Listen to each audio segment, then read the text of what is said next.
Essonien, ça veut souvent dire urbain. Mais les coins de nature ne sont pourtant pas si loin. Exemple, les marais de la vallée de l'Essonne, 800 hectares entre Corbeil et Itteville, avec chacun sa faune et sa flore. Chaque site peut se visiter, comme ici, près de Vers-le-Petit. Le marais de Misery avec ses 80 hectares, on voit qu'il est compris en fait entre le GR11 qui est entre Vers-le-Petit et Charcon, les deux communes concernées, et puis il est cerné aussi par l'Essonne. Donc on voit que les boisements dominent, c'est tout ce qui est en vert foncé, donc on a un milieu qui est essentiellement forestier. On va trouver aussi des grandes surfaces en eau, tout ce qui est en bleu, les étangs qui ont été creusés donc, par l'homme au fil des siècles. Et puis ce qui est intéressant et qui est plus riche au niveau écologique, en vert clair et en jaune, les prairies et les roselières. Donc des milieux intéressants au niveau écologique, où niche notamment le fameux blongiosnin, qui est cette espèce-là. Donc un tout petit héron d'intérêt communautaire. Le marais de Misery offre divers aspects entre étangs, bois et prairies, mais il n'a pas toujours été aussi beau. Il y a à peu près un tiers des 80 hectares qui est en eau, soit des grands étangs, soit tout un réseau de chenaux qui sont aussi connectés à la rivière Essonne.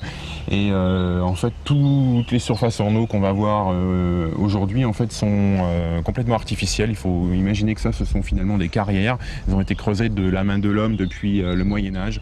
En fait, on a sous nos pieds 15 mètres de tourbe. Donc la tourbe, c'est un sol noir d'origine organique qui a servi de combustible depuis des siècles et des siècles. Et en fait, l'homme, depuis le Moyen-Âge, depuis le 11e, 12e siècle, je crois, a exploité progressivement ces espaces. Donc en fait, le sol était découpé en briques qui étaient prélevées à la pelle pour se chauffer, soit localement, soit c'était envoyé sur Paris, la capitale, pour chauffer les Parisiens. Et donc au fur et à mesure, se sont créés des trous qui se sont remplis d'eau.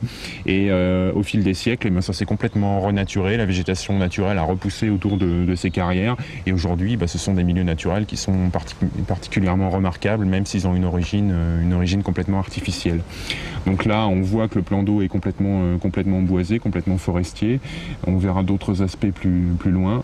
Et au milieu, on aperçoit deux oiseaux sur la partie centrale, les deux oiseaux noirs qui sont posés sur l'eau, qui sont deux cormorans.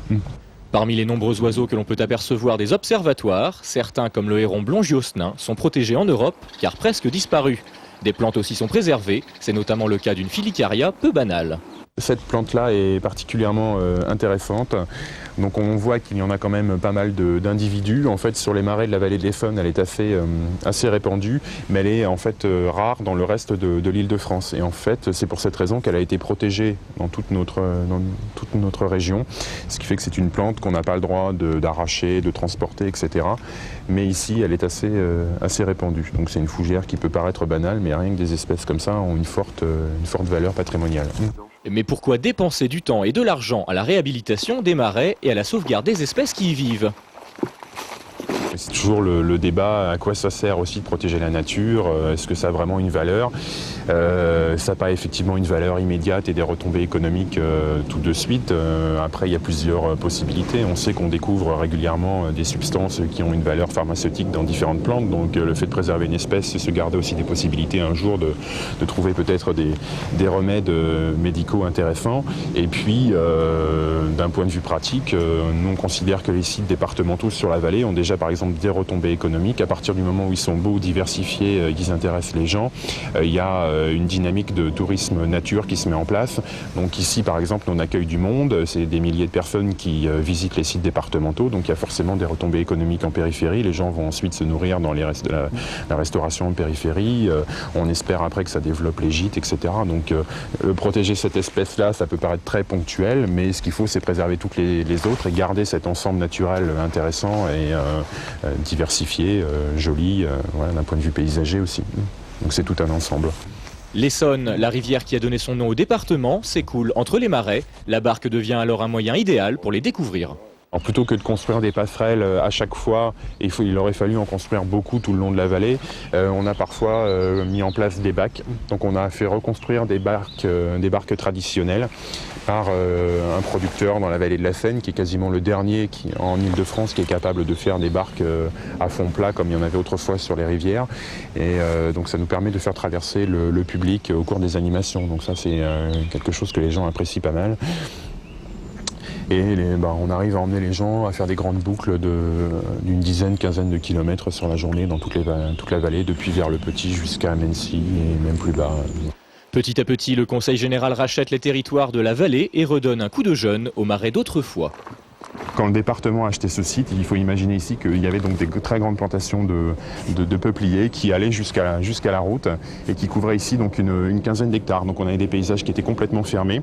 Et quand le département a racheté le site, l'objectif a été de les couper parce qu'ils posaient des problèmes de sécurité et d'essayer de reconstituer ce qu'on avait comme paysage autrefois, qui était beaucoup plus riche au niveau écologique. Donc on a essayé de restituer des prairies humides qui sont typiques des fonds de vallée. Et pour leur entretien, on aperçoit là-bas des animaux qui sont mis en pâturage.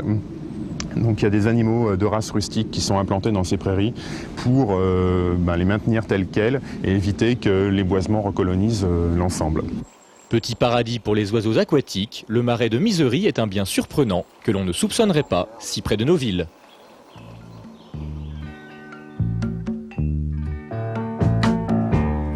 I can see clearly now, the rain is gone. I can see all obstacles in my way. Gone are the dark clouds that had me blind. It's gonna be a bright, bright, bright, sunshiny day. It's gonna be a bright, bright, sunshiny day. I think I can